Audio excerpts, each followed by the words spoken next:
The idea that this is either bridging the attainment gap or that it's a substitute for the sort of intensive family care that most of us would like to give, I think in a century from now they will go, it was a collective delusion. Mothers and Others is a series exploring the reality and politics of care and motherhood from the other half. I'm joined this morning by Professor Alison Wolf, who has a long career in education, in research. She's done some work in Number 10. Almost 20 years ago now, she wrote an incredible piece in Prospect magazine called Working Girls, which set out the impact that women joining the workforce were having on society, reshaping society, but leading to all sorts of interesting impacts that people hadn't really thought about, like what happens to charity if all voluntary workers are now in paid work? What happens to children? Do people have babies anymore? And she followed that up with a book called XX Factor. I think it's 12 years ago we've agreed, which I read recently, and I emailed her immediately and said, Alison, I really need to speak to you, please, because this is incredible. And I think it has so much to tell us about where we are now. But Alison, good morning, first of all. Good morning, and thank you for getting in touch. I'm always more than happy to talk about my obsessions. Well, I'm so thrilled that you were on this issue, because we'll talk a bit more about what you found, but I wanted to just read a quote from the original Prospect article that then became this much bigger, much broader book. But you talked about what one researcher had called the abandonment of the ethics of care. So we basically stopped caring about care. Feminists stopped caring, economists stopped caring, and politicians stopped caring. And a wonderful quote, which was, for the feminist, unpaid home-based activity is labour performed under the lash of patriarchy, and for the economist, unpaid work does not contribute to GDP and so does not exist. And I thought, if anyone's read our report on mums, where all the mums are saying it's horrendous, all they care about is GDP, I just want to look after my child, but I'm not allowed because apparently it's unfeminist. It's so prescient for what we have now.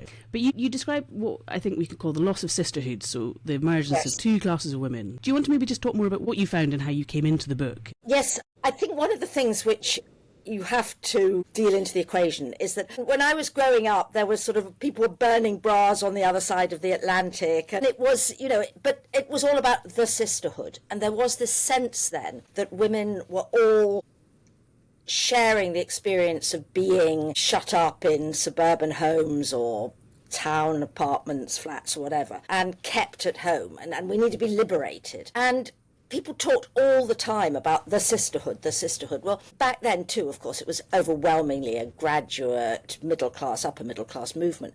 But I think there was this strong belief that it was about all women. And in fact, of course, it turned out that it wasn't. That by becoming, and I think it was genuinely a liberation. I mean, it's not like I want to go back to facing the choices my grandmother did. I mean, my goodness, I don't. But in basically transforming opportunities and choices for particularly academically successful graduate women, what also became very clear was that actually somebody still has to hold the baby, and there was a complete neglect of this, I think, by most of the influential writers. And as society changed, as it developed, as some of us became just as successful as men. And, if you look at the wages of men and women who are doing similar jobs, graduate jobs, in their 20s, the differences have gone. It is a genuinely transformed world. But it only really worked for a minority of women, and alongside this, and not just because of female emancipation, alongside this we were having other social changes which actually made the difference between middle class successful women and many much less successful women even more dramatic than it had been. And yes, you're right, of course, bringing all these women into the workforce was one reason why we all had growth, lots of GDP growth in the 1990s. We've done that, but what we're left with is a situation in which essentially everything to do with childcare has been pushed to one side as essentially it's a financial problem. Just get some more money into it, and increase the extent to which you deal with it by effectively bringing childcare into the monetary economy the way everything else is. So striking, and I came to this because I had a baby.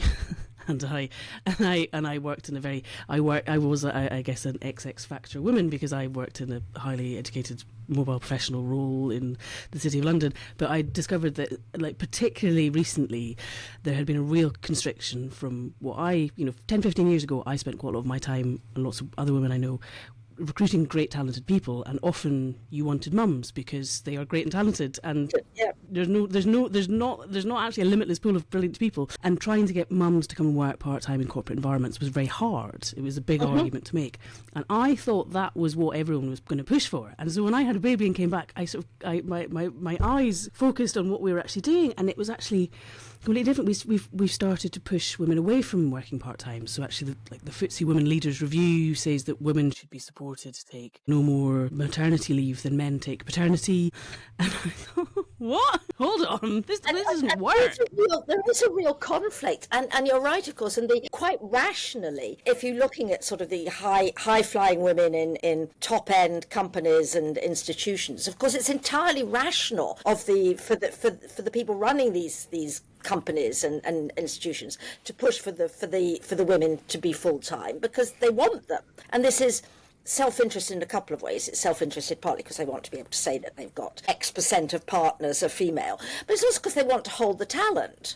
So there are real conflicts of interest there. But a very large number of us would like to spend time with our children. It was what we surveyed mums. They told us again and again that they want to spend material time, so not just like the hour a day that our partners in a city law firm might talk about in their how I spend my day. Yes. And to be fair, that's also the model that you now expected if you're like a teacher or you work in the council. You get an hour a day with your small child, but they want really material amounts of time, and that feels like the bit we haven't really faced up to. I think we haven't faced up to it. We haven't faced up to it. We haven't faced up to the fact that we're actually imposing huge costs on people. And, that's one of the other things that I noticed because I did work part-time, so I didn't work full-time. But I know that if I had been 20 years younger, I'm sure I would have worked full-time. And I'd probably have had one child instead of 3, by the way. But I was part-time, and it was still sort of the hinge. But the other thing, of course, is that we have become completely obsessed with the idea that having all women in the workforce is the best idea. And actually, economically, it's demented, because many of the people who we are trying terribly hard to get into the workforce are going to be in jobs which don't begin to generate bluntly enough tax money to pay for more than a tiny proportion of the formal childcare into which their children are going. And the other thing that I think we've completely lost sight of in the childcare context is that one of the things that is happening, and is not changing at all, is that our children start school dramatically different. So small children from less advantaged backgrounds at age 5 are way behind. If you're way behind at 5, you stay way behind. And when formal government-funded childcare first came in and nurseries first came in, it had actually very much a sort of social reform element. It was about trying to even up life chances and give more to children whose families couldn't give it to them. And, honestly, we have really lost sight of that. Yeah. I mean, my perception of having talked to people in Westminster and having talked to then lots of mums outside is that people in Westminster think that 10 hours a day of formal childcare, so essentially that your child will be mostly in the care of someone who's not you, is just the same. That's how we bridge the attainment gap. That's how we bring it First of all, forward. it isn't how we bridge the attainment gap. It absolutely isn't, because when you do that, for a start, you start doing everything on fairly low cost, and it becomes increasingly difficult to actually provide really high quality preschool. We also know that actually, in terms of bridging the attainment gap, really, really intensive half a day is the best. Wow. I mean, we know that. We know that really, really intensive, expensive half a day is the best way to bridge the attainment gap.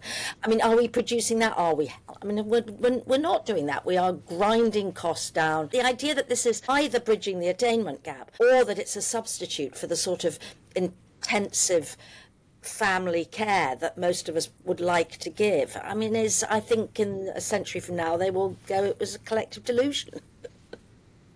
I love this. But why? So we've got more women. So when you wrote this piece, women were in the workforce like never before, and the government was thrilled. And they were saying things at the time like, "Oh, well, of course we're going to change work so that people have time for parenting." But the government welcomed all these women with open arms, and obviously some of them were pushed by rising house prices and the sort of cycle that created. But is it your sense that since then things have really changed? So in that example, when mums tell us that they hate this cheap childcare, unpaid workforce in crisis. They consistently do, and even those who are very, very career oriented see it as a cost. They don't see it as just a sort of a simple thing like getting a robot to do your housework. I wish, but it's everybody is conflicted, even those who are really driven and know that they do want to work full time. So we've ended up with something which is not doing much for human happiness.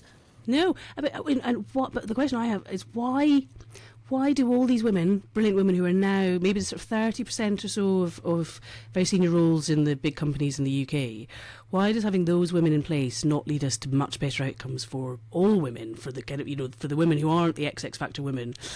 And I just wonder if it's because of what you describe, which is that you have this winnowing of, you get the professional class, and then after you have children, I thought there was this incredible quote, actually, in a Janice Turner piece, which I think was originally how I found the book, from a mum who said, she was so honest, she said lots of her corporate mum friends downsized their careers, but she saw motherhood as 3 roles: the project manager, overseeing, the day-to-day carer, and the cuddly loving person. And she knew she'd always be the third one, but she thought that the project for the other 2 was something that she just needed to earn enough money to make sure that they were available, and day-to-day caring wasn't her forte. And I thought that was fantastically honest. That's quite unusual. Honest, and there is a subset of people like that. I mean, there really is. And in the past, they were denied the chance to run the country, and now they can run the country. On the whole, I think that's been clearly that's a plus. I mean, it was mad the way that we did not use half of our greatest talents. But very few of those people are going to see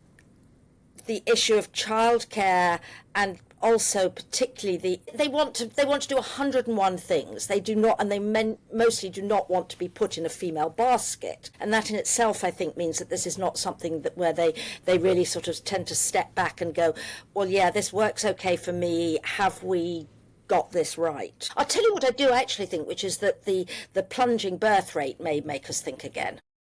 I wanted to ask you that. Is this the way we actually reckon with this? I think this is one of. I think we have to say that there are a number of reasons why this is happening, obviously, but this is not something we expected, and it is something which has become very evident.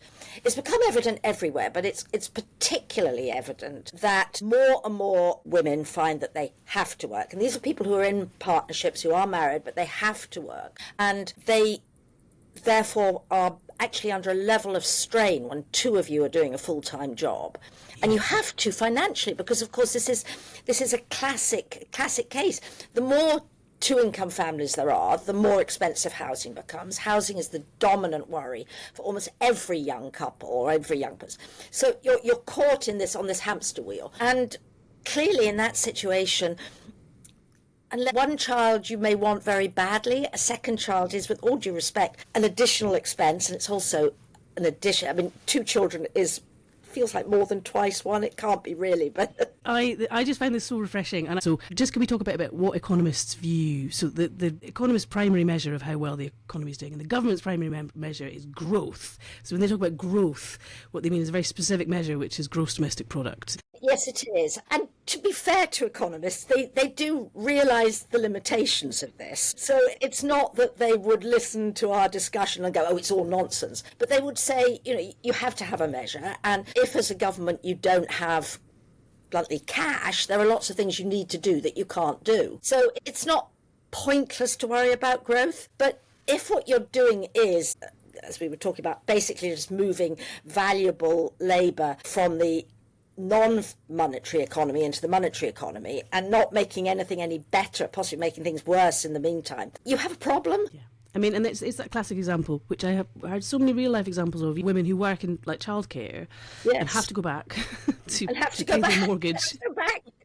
But so their own children now end up in nursery. This is looked after by someone else. Yes, I know, it's completely mad. Women who work in childcare have a child of their own. They've got to go back into looking after other people's children. But the Treasury think this is fantastic. And I don't want to point fingers, but Labour, I know there's a white paper on the government website where they say that the key focus for growth for Britain is getting more mums into work.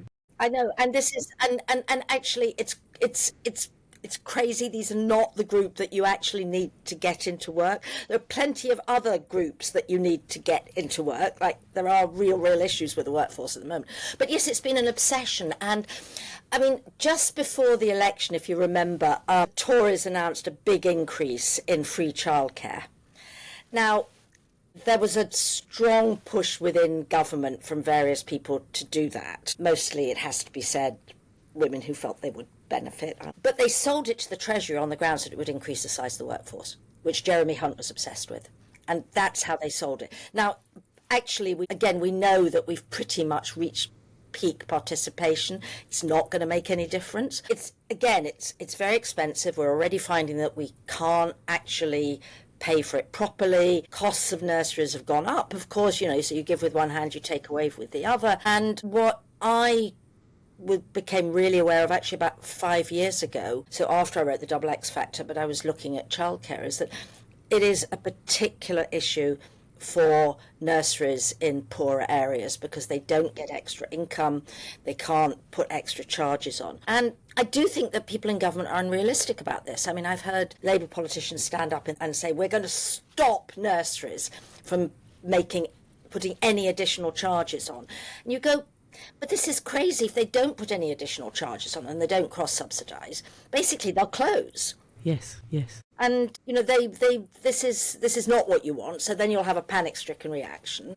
So I think we've got ourselves, as I said, onto a hamster's wheel. Yes, and I thought that was so striking in the book. You set out that obviously there's among the women who are not the sort of double X factor, there are lots of women who are less mobile, a bit like David Goodhart talks about, sort of it's anywheres and somewheres. Yes. But they're sort of rooted to place and family, and of those women, some traditionally caring activities, family activities, and those women are now obviously being pushed into paid care work, so working in care homes or working in childcare. But then I think since you wrote the book, my perception is that there was particularly the Boris wave of people coming to fulfil care roles in the economy from abroad, that actually exactly as you say, lots of these care roles have now been filled by people who are newly arrived in the country, being paid the minimum that places can get away with. I mean, just generally, both for nurseries and, of course, for care homes. And again, this was sort of panic-stricken reaction which you get from government. So that was again the Tories, and we're going to deal with it. We're going to deal with immigration. Oh my God, we can't staff our nurseries. We can't staff our care homes. Let's just open the gates to anybody who's willing to come and work for a minimum wage. And again, this is crazy. I mean, it's sort of the opposite of joined up policy making. And obviously, if you're very fortunate, you find a nursery which has a very stable staff. The reality is that it turns over all the time because these are low paid jobs. Yeah. Something I find very interesting is that the history of nurseries was very much in the kind of play school movement of mums volunteering their time to do shared care. Again, this is because of sort of the age thing. I mean, there were playgroups everywhere. There aren't anymore because everybody's working full time. They're working, and that's what the playgroups themselves say. Something that you talked about in the book, which is now also my obsession, is the voluntary work. So the death of charity that came about. So you had all these women in the old days. They were amazing, these women. Again, it didn't get counted in GDP, but of course they poured their energy and their capacity. And I mean, again, we're talking about the sort of women who these days would be encouraged to go and work in the city. Again, look, it's really hard to turn the clock back, but I think we lost a huge amount there. And I think I say this in the book. I mean, it was partly that there was this kind of reaction in policy making circles, and people would say, oh well, Lady Bountifuls, and people don't like to get things from charity, and they don't, they feel they're being treated as not having their rights and all the rest of it. Not sure that it's much better to have to deal with your average government bureaucracy where, again, not particularly highly paid people have got a list of rules and a list of targets, and it doesn't feel to me as though that transition has been what people hoped for. No. I don't think there's a fantastic quote in the book where you talk to a woman who was head of the UK Charities Commission at the time, and she said, the growing number of big charities headed by salaried female professionals was a welcome sign of change, because until recently, in inverted commas, the sector still smacked of volunteerism, and so put off women who wanted to make a career. I thought that very was snobby. Until I got that quote, I thought, am I being slightly unfair? Am I caricaturing? No, I was not caricaturing. And I think it's a very, very real loss. I truly don't know how we turn the clock back. There is really not that much volunteering going on. I know people pat themselves on the back, but when you actually look at the numbers, you look at the time, and you contrast that to the past. Now, I'm not saying that there weren't problems in the past, but a lot of them didn't have to do with the structure of volunteering. They had to do with the fact that these were societies which believed in deference, and in which people did feel that, if they were one class, they were somehow better than another class. And it doesn't seem to me that we have actually taken into account the fact that if you are a society which doesn't have deference, in a way, volunteering becomes less problematic.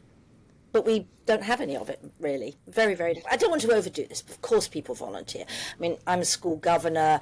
Other governors give significant amounts of time.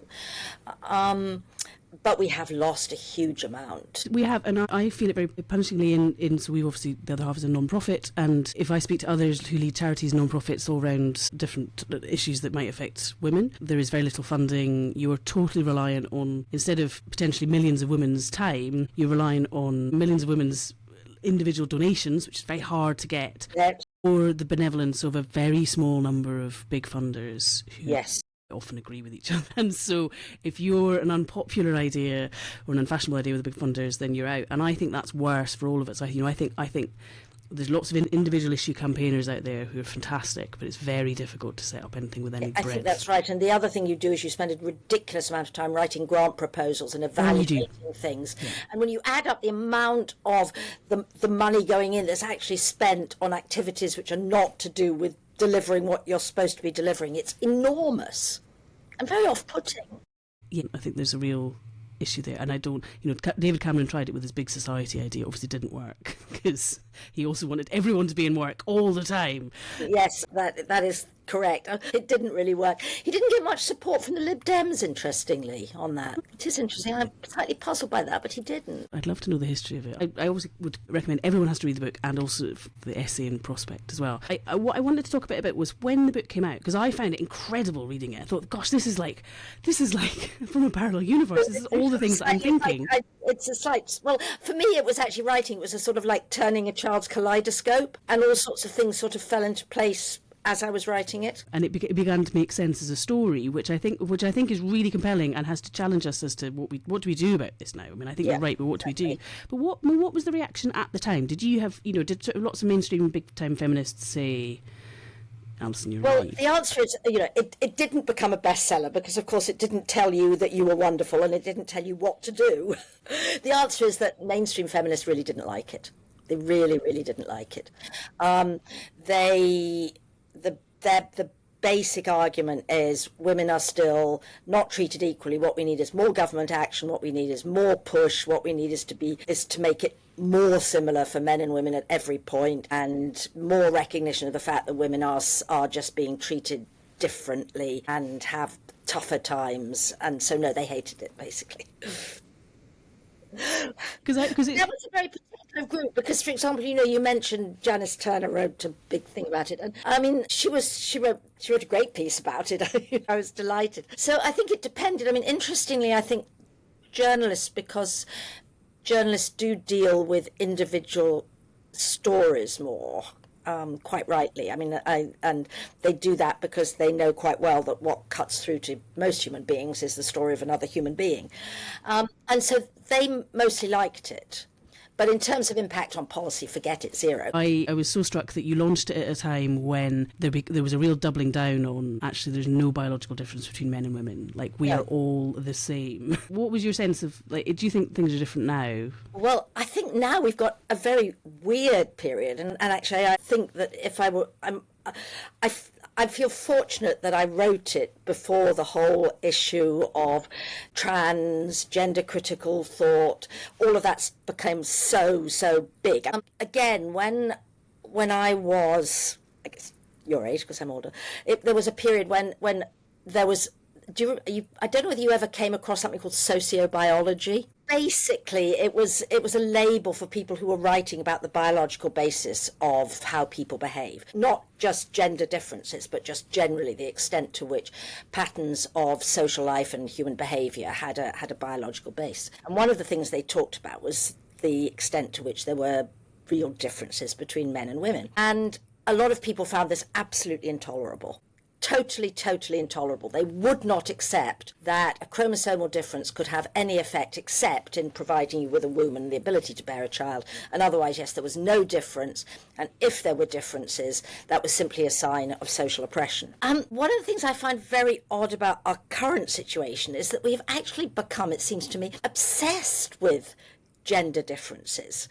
Are you really a boy? Are you really a girl? Yeah. You know, I think, again, if people from the 90s came forward with their 1980s mindset, they would find this completely extraordinary, because their argument was that it didn't matter which you were because you could do anything, whereas we seem to be completely obsessed with which you really are. So if I'd wrote the book today, I guess I'd have to engage with that, and I don't think I have anything useful to say on it, so I'm quite glad that I didn't. I read it and I didn't feel at any point that you were censoring your writing, and I think no, that's I wasn't. I mean, it actually. I mean, this is what's so strange, how things change. When I wrote it, it just wasn't an issue. And do you see? So I'm old enough to vaguely remember equal opportunities being the watchword, but yes. Now we do pursue a very different and very literal form of equality, which is women must be the same as men. Yes, so we must have the same working patterns, the same pensions, the same wealth. And the other thing is that I feel we've forgotten class.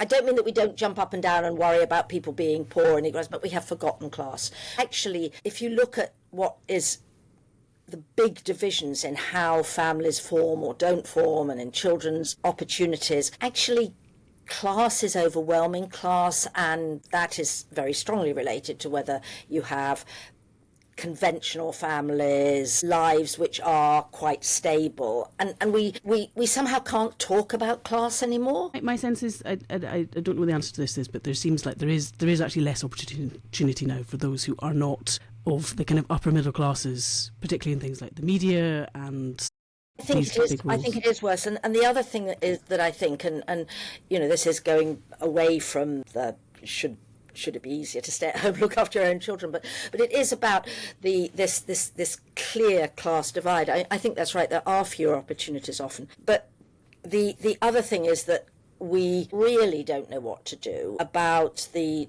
20% of young people who by age 17 are really failing academically. Now, if you go back to why you were putting people into work, I mean, the panic of the late 20th century was that there were too many girls staying at home and having lots of babies because it was a very economically effective thing to do. I mean, actually, that was never really true in any large amount in this country. But the Blair government's obsession with getting people into work was actually partly born, I think, out of that panic. It was also born out of a feeling that too many people were on benefits. But for some reason, far from making an exception for the parents of young children, they saw getting the parents of young children into work as absolutely central to the mission. But of course, as we were talking, it's actually not what creates equality. Push a mother into low-paid employment, that does not mean her child is going to be doing better when they start school at 5. They aren't. And we still have in fact, increasingly, we have a group in society which is not doing well, and we don't know what to do about it, but we can be pretty sure that putting the kids into 10 hours a day childcare with low-paid carers is not doing it. Yeah. So we're in a very different place to when you wrote the book, but I think it's beginning to become obvious that what was trying to be achieved, it didn't work. It didn't work. It didn't work. You know, of course, to some extent it is true that you do need to make it possible for your talent to be used. But the current pattern that the answer is more and more not very well funded care no, it didn't work. And what we actually have is people going, I can't have a baby.